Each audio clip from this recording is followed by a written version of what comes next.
pour cet excellent rapport. Je l'ai lu, on donne mes enfants de mon épouse même tard dans la nuit. Et deuxième chose, je voudrais aussi remercier les organisateurs. Et puis alors, je vais me présenter à Éléonore à Sainté. Voilà, bravo, parce que. Et puis Olivier aussi qui m'a dit 2 minutes, donc je vais tenir mes 3 minutes. Alors, je vais me présenter rapidement. Je suis président de la Société française de l'espace francophone. J'assiste donc de technologie pour l'accompagnement des personnes âgées actives ou non. Et j'ai l'immense chance d'avoir à mes côtés la vice-présidente, Guylaine, la Joanine. Et vous voyez, comme dit Paul Éluard, qu'il n'y a pas de hasard de belle rencontre, j'ai même Alain Franco, qui est le père fondateur de la SFTAG, et Madame Nathalie Salle.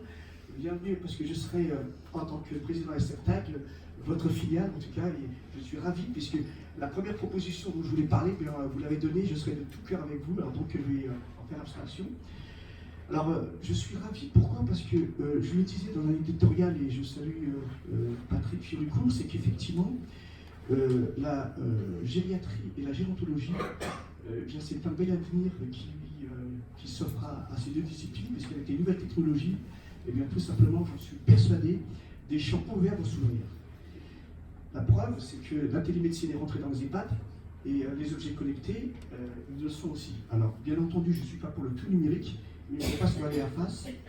Si on veut lutter contre la désertification médicale, en tout cas, il faut qu'on ait ces compléments. Alors, mais quelques propositions, puisque je dirais, il y en a une dont je rejoins Madame Nathalie Salle. Alors, la première, vous allez voir, j'ai eu la chance de faire une étude scientifique sur la résistance aux applications numériques dans les EHPAD et les hôpitaux. Eh bien, si vous saviez, eh bien, j'étais surpris, puisque la résistance des familles, ça c'est clair, mais des collaborateurs. Or, je le dis, et c'est une proposition pratico-pratique dans les IFSI, les IPAS de France et d'Europe, de France et de Navarre, il faut mettre un module obligatoire, non pas une formation qualifiante, sur l'application des nouvelles technologies dans le cadre de la prise en charge adéquate et de bonne qualité des personnes âgées, dépendantes ou en situation de handicap. Qui peut le plus, peut le moins? Alors j'ai demandé à mon ami Alain Franco s'il y avait dans le cursus de médecin ce module obligatoire. Je sais qu'il y a des débuts, je dirais, de nouvelles technologies à nos médecins gériatres. Est-ce qu'il y a dans le parcours des médecins, en tout cas dans leur cursus, un module en ce sens? La question est posée, mais s'il y avait une proposition à faire, pourquoi pas? Parce que je dis mes pauvres médecins, parce qu'en tant que directeur d'établissement, je les vois, ils sont partout, débordés, et j'ai plaidé dans leur faveur, n'est-ce pas, chers gériatres, il faut au moins qu'il y ait un module obligatoire dans leur parcours. Enfin, troisième et dernière proposition, et là je rejoins Olivier Mariotte, et je pourrais terminer 3 minutes.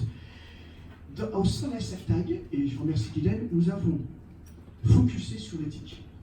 Oui, vous avez raison, il y a devant le foisonnement de solutions technologiques, je dirais d'objets connectés. C'est bien, c'est très bien, mais il faut surtout, et je ne le répéterai jamais assez, tenir compte de l'éthique. Nous allons travailler déjà avec la SFTAG dès septembre-octobre, et monsieur Jean-Pierre Michel, je vous remettrai ma carte, et j'espère que vous nous accompagnerez en tout cas avec nos collègues, c'est que nous allons prendre quelques solutions technologiques, la décortiquer, essayer de travailler sur le plan de l'éthique, avec des points positifs, négatifs, sans juger, sans procès d'intention. Et la troisième proposition, pourquoi pas créer une plateforme vulgarisée à l'intention des familles, des usagers, pour leur dire voilà, il y a des solutions technologiques applicables, déclinables, mais en tout cas entendables et compréhensibles. Voilà. Abdelaziz, merci beaucoup. Je passe tout de suite la parole.